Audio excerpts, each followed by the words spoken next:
Baik, selamat siang Tribuners. Jumpa lagi bersama saya Fiorina Jiretno dalam program Ngobrol Politik edisi Kamis 29 Agustus 2024. Dan tentunya informasi yang akan kami sajikan ini bermanfaat bagi kita semua dan juga untuk mengawal informasi atau juga isu-isu yang sedang hangat diperbincangkan. Apalagi seperti yang kita ketahui bahwa hari ini edisi atau pas bertepatan juga dengan hari Kamis 29 Agustus merupakan hari terakhir pendaftaran bagi bakal calon kepala daerah di seluruh Indonesia. Dan tentunya secara khusus kita akan bahas juga bagaimana di Sulawesi Selatan sendiri yang tidak terlepas dari kehidupan bangsa ini.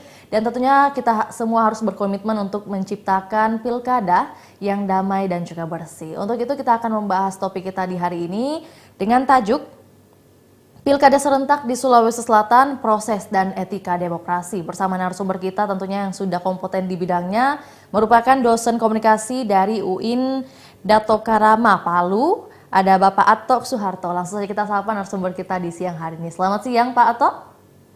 Siang, Bu. Siang. Iya, baik. Bagaimana kabar Pak Atok? Terima kasih loh. Alhamdulillah baik. Baik. Iya, terima kasih sudah meluangkan waktunya Pak Atok ya. Maaf kami mengganggu Ya, juga waktunya Pak ya. ya.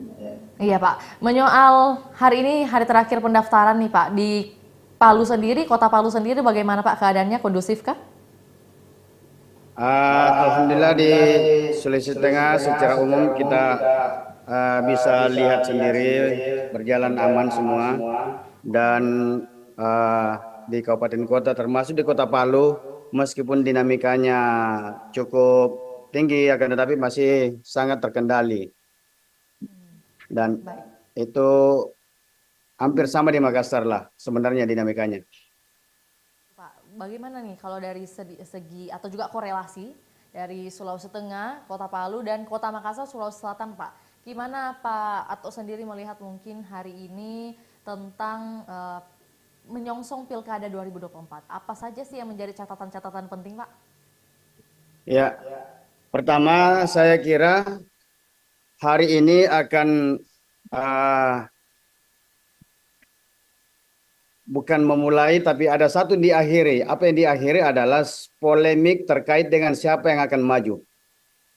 Kalau kemarin simulasi kiri kanan bakal pasangan calon, sekarang ini hari ini sudah berakhir simulasi itu dan siapa yang datang ke KPU maka itulah yang akan menjadi calon kontestan di pilkada. Baik di Palu maupun di Makassar saya kira kita sudah bisa melihat bahwa kemungkinan di Kota Makassar itu sangat maksimal 4 pasangan calon, di Palu juga 3 pasangan calon, dan di kabupaten lain juga saya kira ada beberapa yang kecuali barangkali di Maros yang mungkin memungkinkan untuk kota kosong. Ya baik, jadi maksudnya dari secara kesimpulan bahwa tahapan hari ini yang menentukan lah ya Pak ya, bukan melihat Ya, lagi simulasi siapa yang tidak ada elektabilitasnya paling lagi tinggi simulasi. begitu. Bagi Iya. kami, bagi saya sih tidak ada lagi simulasi karena ini uh, kan yang paling mengkhawatirkan kemarin karena berbagai simulasi itu bongkar pasang bakal calon itu kan sangat dinamis sekali. Sewaktu-waktu bisa berubah, si A dipaketkan dengan si B, begitu juga pada saat sebelum keputusan MK jatuh turun, maka berbagai spekulasi lahir, termasuk di Sulawesi Selatan spekulasi membegal partai politik lah, kemudian kota kosong lah, apa dan lain sebagainya. Nah, sekarang ini dengan putusan MK, maka eh, ada sedikit titik terang bahwa dinamika pilkada kemungkinan akan berjalan lebih apa namanya, lebih kompetitif dan lebih demokratis. Terkait etika mungkin Pak, lagi kita lebih lanjut lagi, etika dari calon kepala daerah nih yang mendaftar per hari ini. Kalau dari yang diikuti oleh Pak Ato mungkin ada beberapa pasang tadi yang disebutkan juga, totalnya ada kurang lebih 4 atau mungkin bahkan lebih untuk tingkat Kota Makassar dan juga secara lebih luas lagi Ya, secara Sulsel nih Pak. Kita berbicara tentang ya, Sulsel. Ya, untuk saat ini kan masih baru ada 2 pasangan nih yang diwacanakan akan mendeklarasikan diri. Tadi satu sudah hadir juga langsung di KPU Sulsel yaitu pasangan dari Andalan Hati, dan nantinya di sore hari ini akan ada pasangan dari ya. Dani Pemantau dan juga Asar Arsyad. Mungkin kalau berbicara tentang etika demokrasi, Pak, dari dua pasangan ini bagaimana? Apakah semua mematuhi etika demokrasi? Ya, ya kan hari ini kan baru memulai kita akan lihat. Agar tapi dari segi proses yang terlihat ke belakang, maka tentu memang kita tetap menilik ada beberapa apa namanya strategi komunikasi politik yang dibangun, itu di satu sisi bisa dianggap bahwa itu menjadi ranjau-ranjau demokrasi. Kenapa dikatakan ranjau demokrasi? Karena istilah begal, istilah kampanye hitam, isu dengan adanya safe Sulsel, kemudian ada yang mengatakan safe andalan dan lain-lain sebagainya. Itu kan ada indikasi-indikasi bahwa ada satu etika politik yang mungkin yang tidak dikedepankan oleh baik tim sukses maupun orang-orang yang mau berkontestasi, termasuk komunikasi elit politik yang di dalamnya ya mestinya elit politik dalam membangun komunikasi politik adalah komunikasi yang lebih humanis dan lebih mengedukasi masyarakat tentunya. Kita berharap begitu karena Sulsel ini adalah satu daerah yang sangat menjunjung tinggi budaya-budaya lokal, Sipakainga, Sipakatau, Sipakalebi, dan lain-lain sebagainya. Nah, mestinya prinsip-prinsip ini yang harus menjadi landasan bagi seorang kontestan ataupun tim sukses dalam mendesain narasi-narasi, tema-tema kampanye maupun strategi komunikasi politik yang akan disampaikan nanti. Menyoal strategi politik dan juga prinsip-prinsip tadi yang tentunya orang Bugis harus pegang teguh gitu ya Pak. Ya. Hingga saat ini mungkin pengamatan Pak Ato melihat dari para calon-calon yang telah mendeklarasikan diri hingga saat ini Pak. Adakah mungkin pelanggaran etik yang menurut Pak Ato ini adalah salah satu pelanggaran etik nih? Contoh kecilnya mungkin seperti apa dan jika ada seperti apa dan jika tidak mungkin langkah preventifnya untuk tidak hadir pelanggaran etik itu harus seperti apa Pak? Ya, kan kalau bicara etika kan memang sangat abstrak dan memang bisa menjadi subjektivitas dari masing-masing orang yang menilai, akan tetapi tentu di panggung depan politik sangat kelihatan siapa yang berbicara apa, kemudian bagaimana frame isu yang dibangun, kemudian bagaimana membuat agenda setting politik. Karena dalam pilkada itu teori komunikasi politik yang paling berhubungan adalah teori agenda setting politik. Bagi saya kenapa? Karena media sangat turut berperan serta dalam bagaimana mendesain apa-apa yang perlu dikomunikasikan oleh calon, oleh tim sukses dalam rangka mensosialisasikan apa yang menjadi keunggulan-keunggulan dan ataupun juga apa yang menjadi isu-isu menarik dari bakal calon kepala daerah tersebut. Nah, sehingga pada agenda setting ini saya melihat media justru harus membuat berada di tengah untuk bagaimana mendesain alur strategi komunikasi politik dari berbagai kandidat itu bisa dinetralisir, saya kira. Nah, kalau sejauh ini saya melihat bahwa yang paling berpotensi melanggar etika politik atau menyentil etika politik itu adalah pada kemungkinan akan lahir kampanye-kampanye hitam. Bukan black campaign, tapi negatif campaign. Kenapa? Karena semua kandidat ini kan cuma dua kandidat calon gubernur yang kita sudah lihat semua.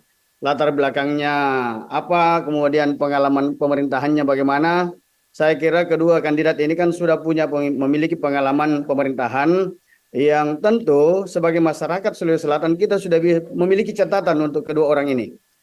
Kita sudah bisa menilai bagaimana mereka membangun komunikasi baik pada saat menjabat maupun pada saat tidak menjabat, dan bagaimana saat mendistribusi kekuasaan pada saat dia sedang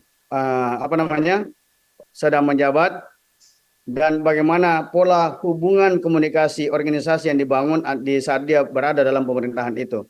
Jadi kita sudah punya catatan, termasuk catatan etika politik bagi kedua kandidat ini. Saya kira kalau kita mau rilis satu persatu kan itu lebih tidak etis lagi. Jadi mungkin saya melihat bahwa memang sangat berpotensi untuk lahirnya satu sentilan-sentilan etika politik yang akan dilanggar nanti di baik hari ini, mulai hari ini sampai berikutnya. Lantas Pak, untuk bagaimana bisa menyadarkan gitu ya masyarakat, apalagi kan kalau berbicara tentang negatif campaign atau black campaign yang tentunya mengarah ya tidak bisa dipungkiri ada politik uang dan sebagainya. Ini untuk menyadarkan masyarakat Pak untuk bisa lebih sadar lagi, aware lagi terkait adanya mungkin nantinya ada nih peluang-peluang sentilan-sentilan kecil akan muncul Pak. Ya, jadi memang prinsip-prinsip etika demokrasi kan salah satunya adalah transparansi, keterbukaan, dan yang paling kita takutkan nanti adalah memang akan adanya misalnya satu strategi menggait pemilih dengan cara money politik atau politik uang. Yang ini yang sangat merusak etika demokrasi, dan itu akan sangat fatal jika masih ada begitu. Nah, sehingga saya kira untuk meminimalisir itu maka partisipasi publik harus ditingkatkan, bagaimana keterlibatan warga melihat, juga mendesain siapa-siapa yang mendesain bagaimana masyarakat secara inklusif itu bisa terdorong aktif dalam partisipasi proses politik ini. Jangan ditinggalkan, nanti mau memilih baru didatangi rumahnya. Jadi mesti kampanye yang mendidik, dialog dalam face to face ataupun dialog yang yang saling memberikan masukan, komunikasi dua arah atau two way communication antara pemilih dengan kontestan ini bisa dimaksimalkan. Karena kalau tidak maka masyarakat pasti akan berpikiran masih seperti yang kemarin-kemarin, bahwa siapa yang datang bawa uang itu yang akan dipilih. Itu yang sangat merusak etika kita. Sudah tidak ada lagi budaya saling menghargai, tidak ada lagi budaya saling memanusiakan. Karena bagi saya politik uang itu adalah bukan politik kemanusiaan, tapi politik pembodohan. Untuk itu Pak, mungkin langkah konkret yang bisa diberikan kepada masyarakat mungkin ya jika tidak bisa bertemu langsung ketika mungkin di lapangan bersama pasangan calon mungkin Pak, itu gimana langkah konkretnya agar mereka bisa punya secara inklusif bersama-sama itu bisa merasakan bahwa kita harus menghindari politik uang nih saat ini. Ya, jadi saya kira peningkatan kapasitas strategi komunikasi politik bakal calon ataupun tim sukses itu harus dimaksimalkan, terutama penggunaan media massa, kemudian sedapat mungkin kampanye tatap muka itu dimasifkan. Jangan sampai kampanye tatap mukanya itu hanya 1, 2, 3 kali, sementara lebih banyak mempercayakan kepada hal-hal yang non teknis. Kita maunya strategi yang terbangun adalah strategi yang betul-betul misalnya diawali dengan pemetaan calon pemilih. Kandidat ini harus memetakan calon pemilih. Di mana calon pemilih yang paternalistik, di mana yang demokratis, di mana yang ideologis, di mana dan lain sebagainya. Sehingga semua dirancang bukan karena uang. Semua dirancang bukan karena bagaimana menghadapi masyarakat ini karena adanya uang.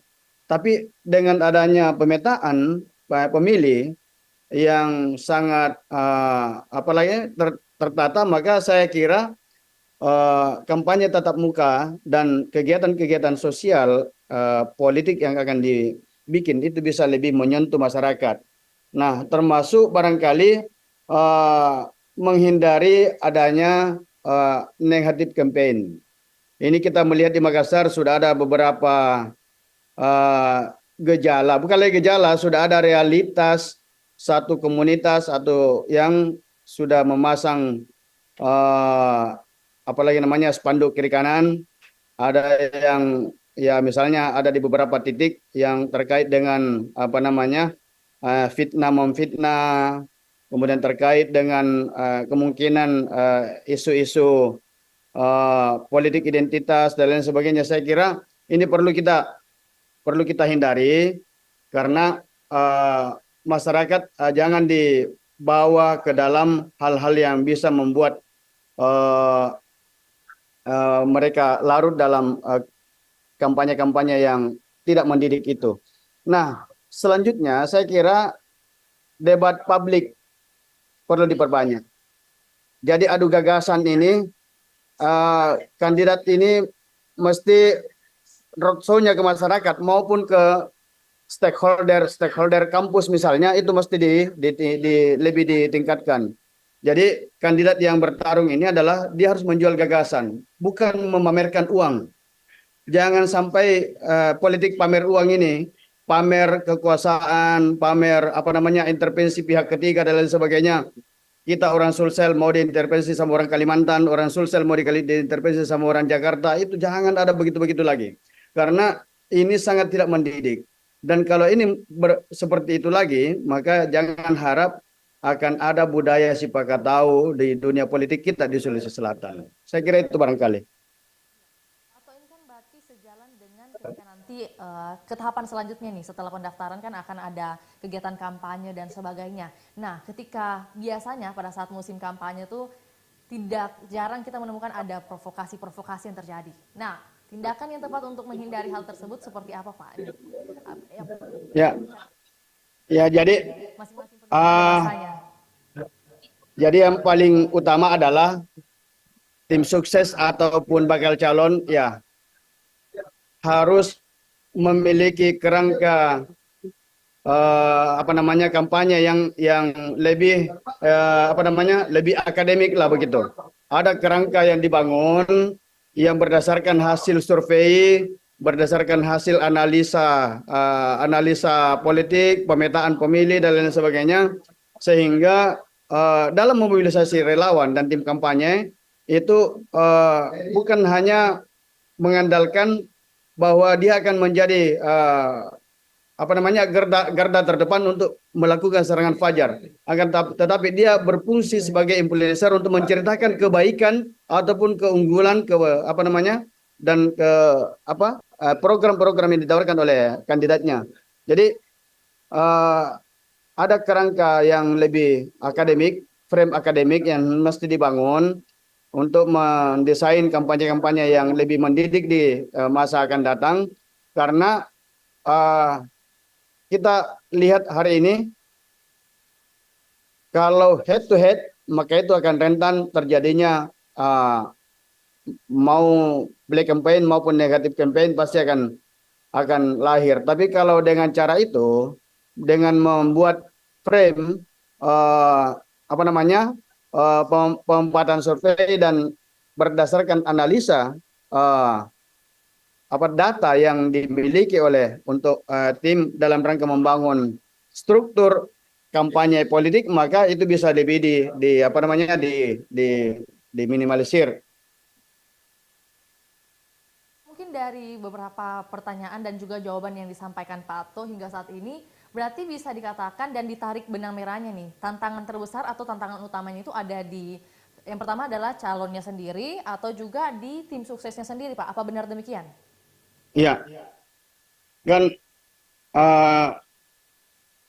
tim sukses dengan calonnya itu kan harus menjadi satu kesatuan yang tidak terpisahkan, sehingga baik kandidat maupun tim sukses dia harus memang sebisa mungkin membuat satu gerakan-gerakan yang ataupun mendesain komunikasi politik yang tentu jangan sampai itu menjadi bumerang bagi kandidatnya atau timnya nanti.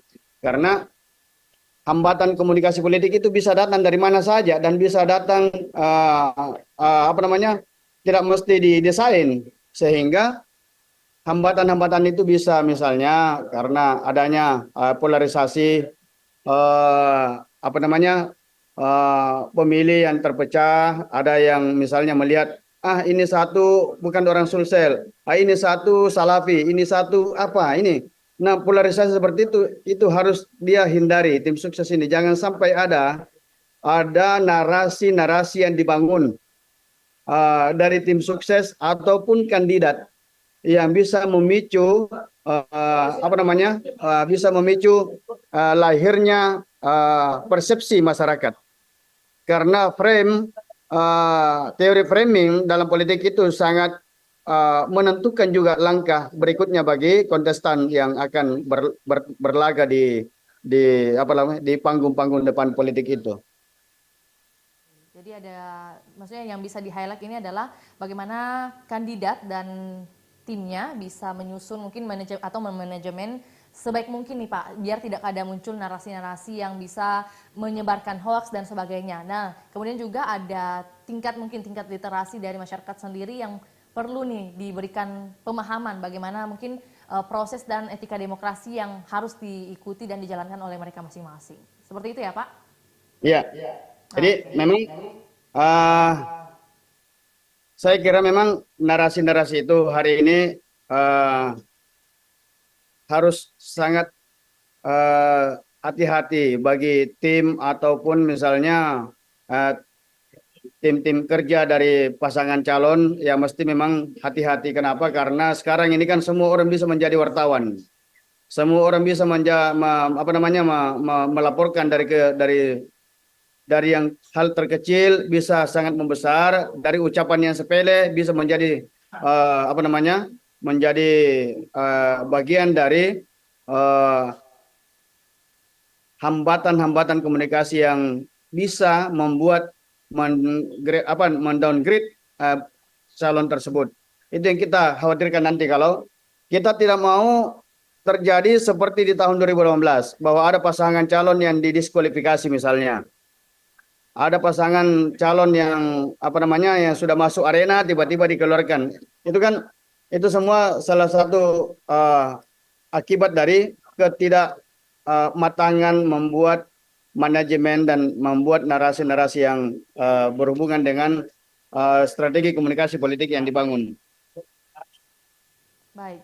Pak Ato, mungkin ini sebagai closing statement kita di pertemuan kali ini, dan tentunya kita juga berharap bisa ada diskusi lagi lebih lanjut dengan Pak Ato nih. Dan untuk closing statement di segmen kali ini Pak, kita mohon izin Pak Ato mungkin bisa memberikan kami saran khususnya bagi masyarakat di Makassar ataupun juga di Sulawesi Selatan secara menyeluruh, bahkan juga mungkin masyarakat di Sulawesi Tengah nih Pak, terkait bagaimana saran-saran yang baik untuk bisa menjaga nilai-nilai demokrasi itu tidak terjadi atau tidak tergerumus, tidak terjadi degradasi, dan agar pilkada serentak bisa berjalan dengan damai dan lancar, Pak. Silakan. Ya, baik.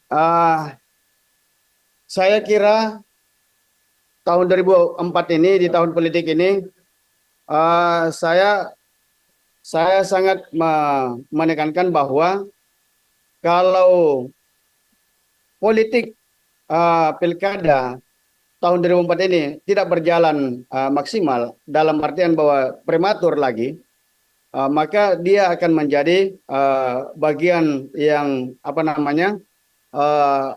semakin memperburuk sistem demokrasi kita di masa akan datang. Olehnya itu saya menegaskan bahwa pertarungan pilkada ini mestinya menjadi pertarungan gagasan, bukan pertarungan orang Makassar bilang laisal fata ma yaqulu kanal abi walakin al fata yaqulu ha anasa. Ini petarung yang sesungguhnya dia akan mengatakan inilah saya, bukan karena siapalah di belakang saya, siapa kekuasaan di belakang saya, siapa itu. Jadi kita harus menghindari jangan sampai ada pihak ketiga yang mau membuat kita gaduh di Sulawesi Selatan khususnya atau di Indonesia, karena saya lihat ada fenomena oligarki, ada fenomena intervensi pihak ketiga, ada intervensi kekuasaan, ada intervensi alat negara. Itu semua masyarakat harus melawan itu. Jangan sampai ada hal-hal yang membuat demokrasi kita bukan lagi berjalan sehat, tapi malah rusak parah hanya karena adanya hal-hal yang seperti itu. Saya kira itu barangkali. Iya, baik. Terima kasih Pak Ato. Jadi memang masyarakat harus pintar-pintar melihat nih Pak. Yang penting adalah bagaimana bisa mengadu gagasan ya, bukan hanya mementingkan kepentingan pribadi begitu yang bisa saya simpulkan. Baik, terima kasih Pak Ato atas waktunya. Semoga bisa bertemu di lain kesempatan ya Pak. Terima kasih Pak. Sukses sehat selalu Pak Ato. Dan juga terima kasih buat baik. Terima kasih juga buat Tribuners yang hingga saat ini masih setia menyaksikan program Ngobrol Politik. Semoga informasi yang kami bagikan ini bisa menjadi edukasi, bahkan juga memberi energi positif bagi kita semua. Dan tentunya kami berharap juga lancarnya jalannya pilkada di tahun 2024 ini bisa membawa kedamaian bagi kita semua. Untuk itu saya Fiorina Jiretno, mewakili kru yang bertugas pamit undur diri. Selamat sore dan sampai jumpa. Download Tribun X sekarang, menghadirkan lokal menjadi Indonesia.